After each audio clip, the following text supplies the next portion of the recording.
Hi all, welcome back to the Knit+Sip podcast. I'm Kate, and today we're going to be talking about making the Homestretch Hat from Purl Soho. So I will put the link to the pattern in this podcast in the description, and I will put a link to the Knit+Sip kits that I'm offering through my website with some great yarn. And I'm actually testing a different yarn than what I've made this with before when I tested the pattern. So we'll see if this yarn works too, and then we may even have some better options and a great option going more into spring.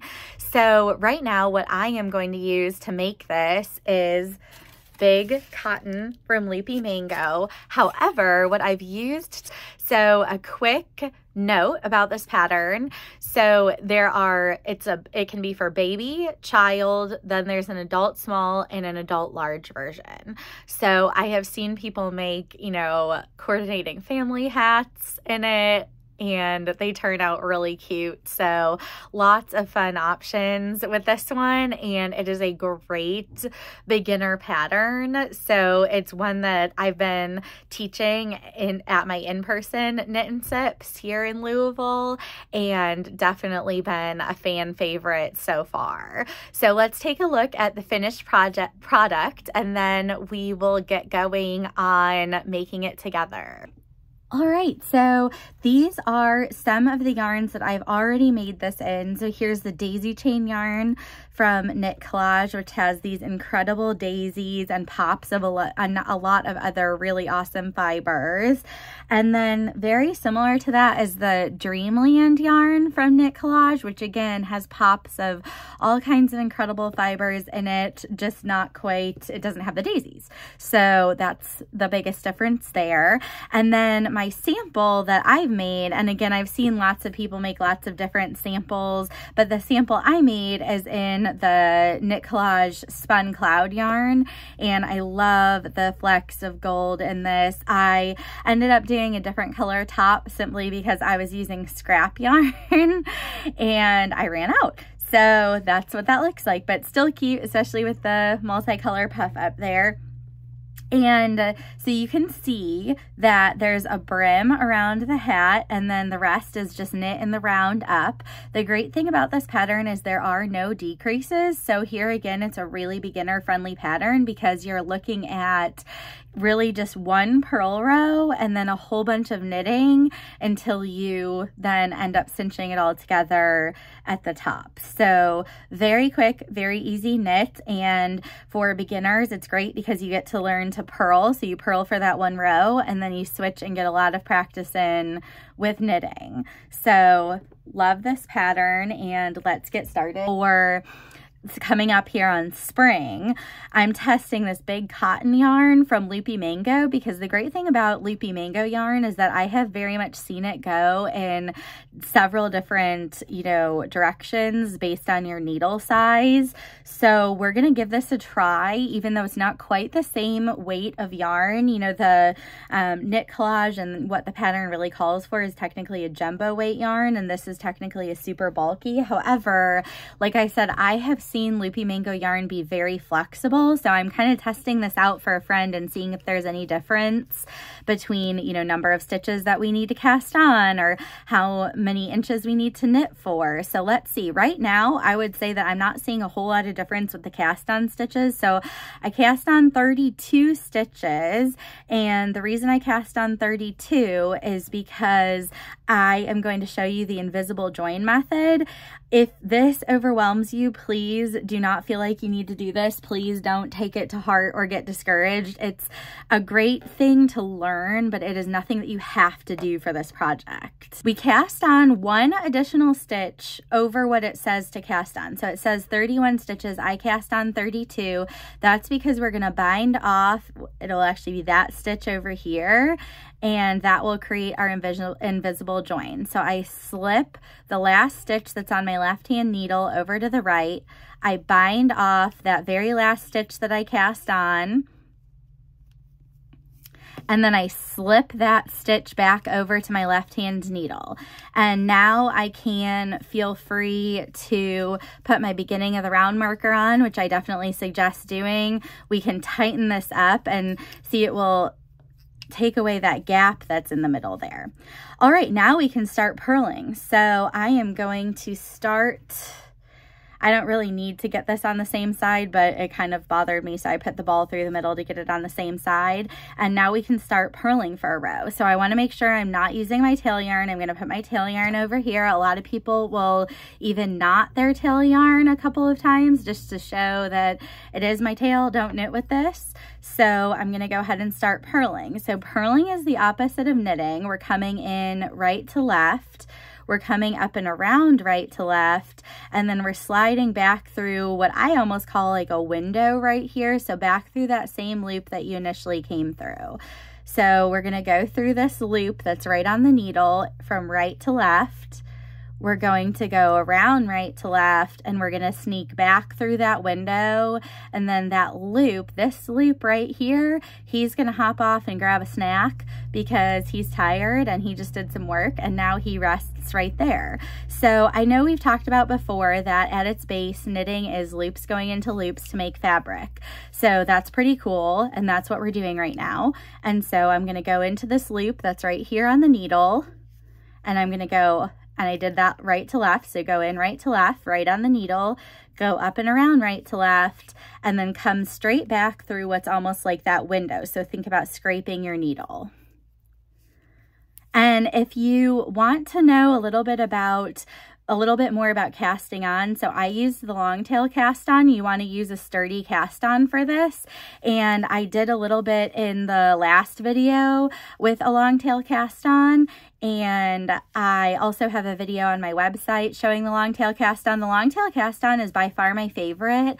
A lot of beginners will shy away from it, and a lot of people will shy away from teaching it to beginners, and I, for whatever it's worth, disagree with that, because if you learn an unstable cast on, say more of a backward loop cast on, which is something that really is more used in the middle of a garment, that may not hold your hat like the brim of a hat. That's not really meant to hold the brim of a hat.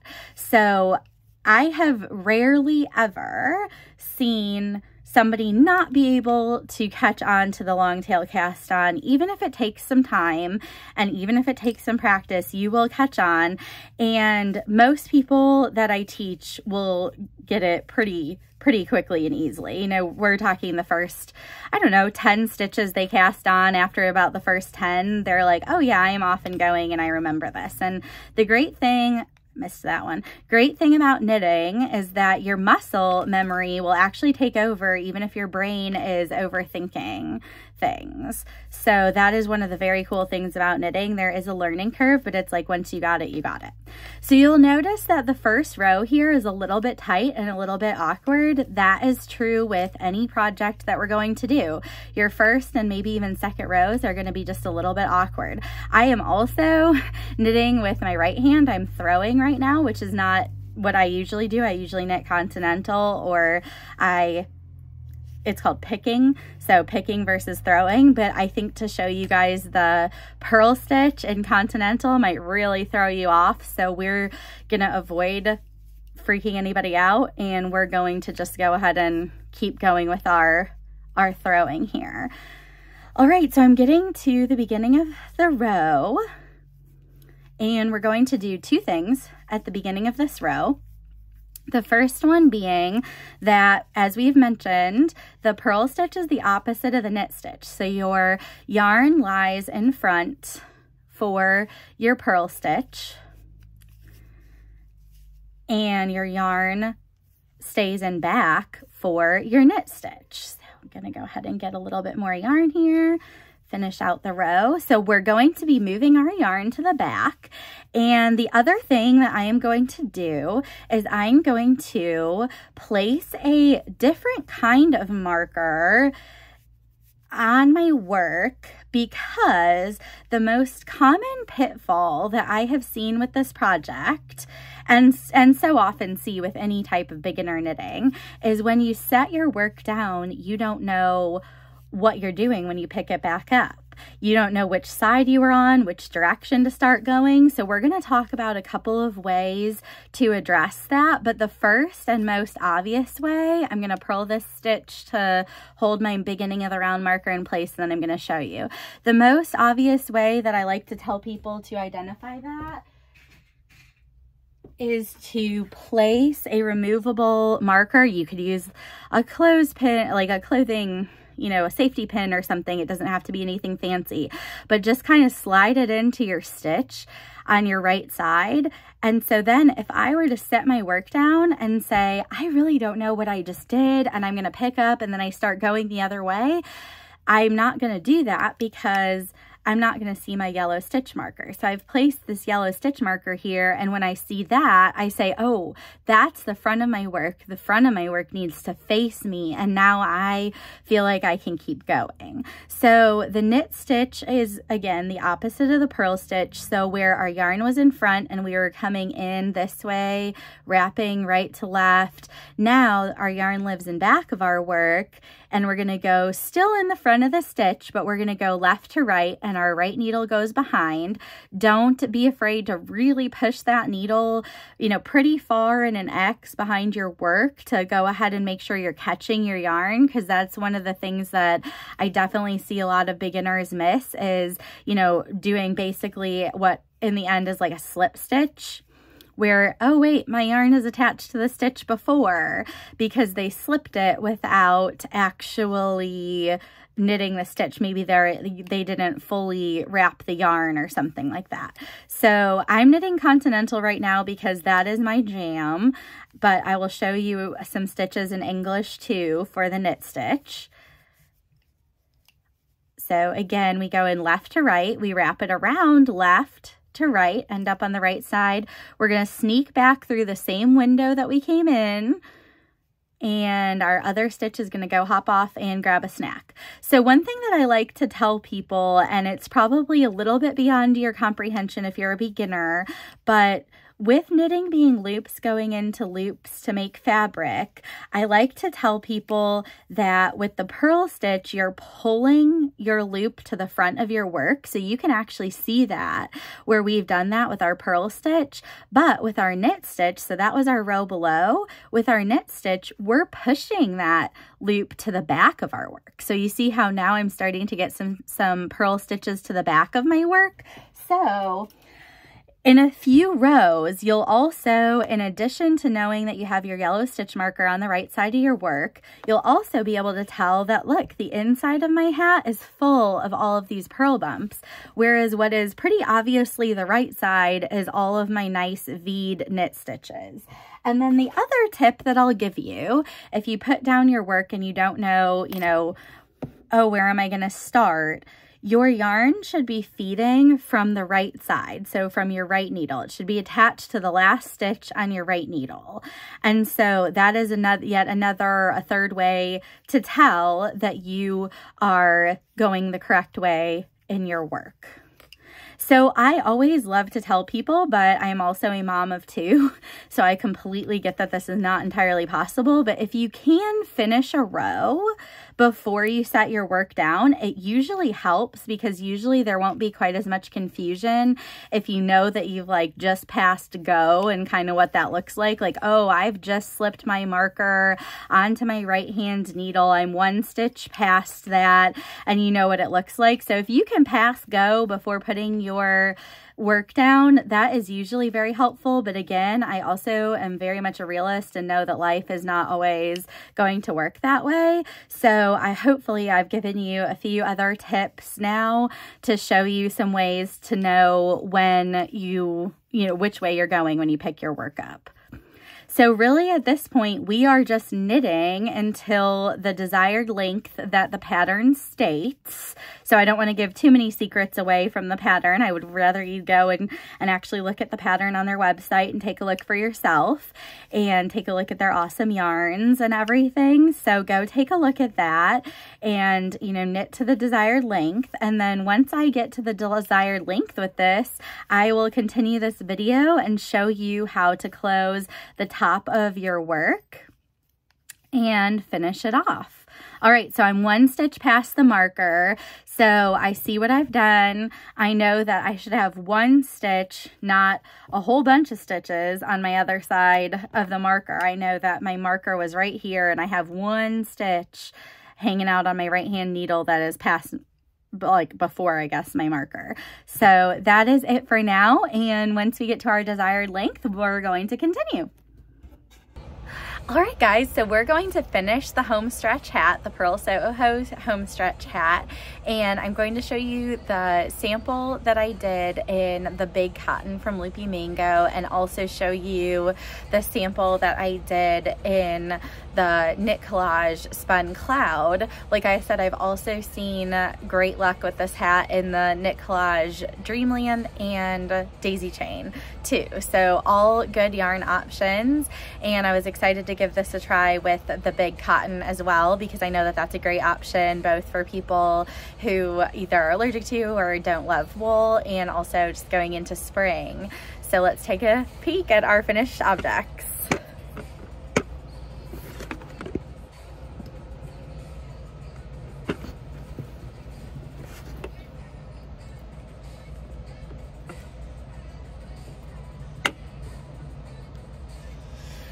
So we have the Homestretch Hat in the Spun Cloud, and you can see this nice finished object here. And then here is the object that we're going to finish together, and this is in the Loopy Mango Big Cotton. So I've knit to the desired length, however long you desire it to be, and you can measure it from, I have this cuff folded over because that's really how it will look when you wear it, is with the brim folded over a little bit. So just knit until the desired length, and then we have our darning needle here, and we're going to leave a pretty long tail. So the interesting thing about the Big Cotton is that this is all that is left of my Big Cotton. So if you use the Knit Collage Spun Cloud, you'll probably have quite a bit left and might even be able to do a child size hat. But if you use the Big Cotton, this is literally it. So I have knit to 1 stitch before our beginning of the round. That's my beginning of the round marker. So I'm just going to go ahead and really quickly finish this stitch. Now I did attach the darning needle first, it doesn't really matter. So we'll go ahead and finish that last stitch and remove our beginning of the round marker. So here's my yarn attached to my last stitch, and we're going to come over, and we're still feeding left to right as we would, and we're just going to start taking off the stitches and slipping them onto our darning needle, which is attached to our yarn tail. All right, we're getting down to our last couple of stitches here, and I think this is getting a little tight because I've kind of pulled it, so I'm gonna make sure I get that loosened up and make sure I go through that stitch. All right, so that would be our last stitch right there. All right, so we set our needles aside. Oh, well, I didn't mean for that to happen. But that's not too bad, because now I can just kind of go back through and weave that end in. So if you ever hear the expression break yarn, I did that and I didn't even mean to. So if you still have any kind of a tail left after this, sometimes I will go through and I will go every other stitch here back around one more time before I weave the end in. But obviously I'm not going to do that, considering that when I pulled that yarn it broke. So that's totally fine. Like I said, we'll just take this to the other side, weave the ends in, and be done. I don't think that I am going to put a pom-pom on this one, being that it's a cotton yarn and I'm a little bit more interested in wearing it in the spring. I don't think that I am going to put a pom-pom on it, so it will just be kind of a nice looking beanie type hat to wear. And I will say the other thing is I've had people ask sometimes for, quick hats to knit for cancer patients. And this seems like it could be a really good option because it is a really quick knit. And especially in this really, really soft, big cotton here, I think it could be really comfy. So this might be a good option if you're looking for, you know, any hats to either donate or give to family and friends who might be going through treatment. This might be a very good option for you. So I'm just finishing up weaving the ends in here. We talked about weaving in ends with our last video, and I will show you weaving in ends from the other side from our cast on edge here in a minute. I'm just going to finish this really quickly. Okay, so let's walk through weaving in this end. I had knotted it down here like I showed you guys, and that's just a good tip for people who might want to make sure that they don't start accidentally knitting with their tail. So I just unknot the tail, and I'm going to put this through my darning needle. So this is my cast on edge. I've already, my bind off edge, or what I cinched, I've already woven that in. So let's talk through what we did weaving in the ends. So my big rule for weaving in the ends, other than try to do it invisibly, is that I usually do it 4 times, because I feel pretty confident that after 4 times it's not going to come undone on me. A lot of beginners will think about knotting their work, and you don't need to knot your work.